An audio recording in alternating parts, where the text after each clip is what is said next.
Hi everyone, I'm Richard. Welcome to my channel. This is my first unboxing. I've got a hold of the Gopro Hero 7 Black, and it came with a lot of freebies like the sleeve lanyard, the extra battery, a selfie stick, and a 32 GB SanDisk micro SD.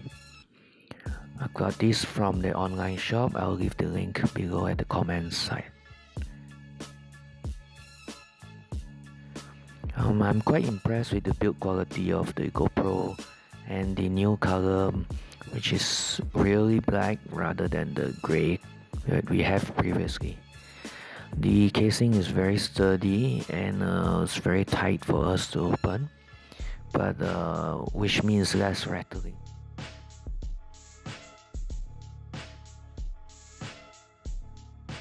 And the other item I like is the USB Type-C charging port, which makes it easy as I don't have to carry so many cables around. The micro SD is inside with the battery and is very well covered. So far this unit has been very good. The boot up time is fast, the shutdown time is fast, and the new interface is much nicer than previously. So this is my first unboxing. I hope you all will follow my channel, and please subscribe, and I'll see you in the next video.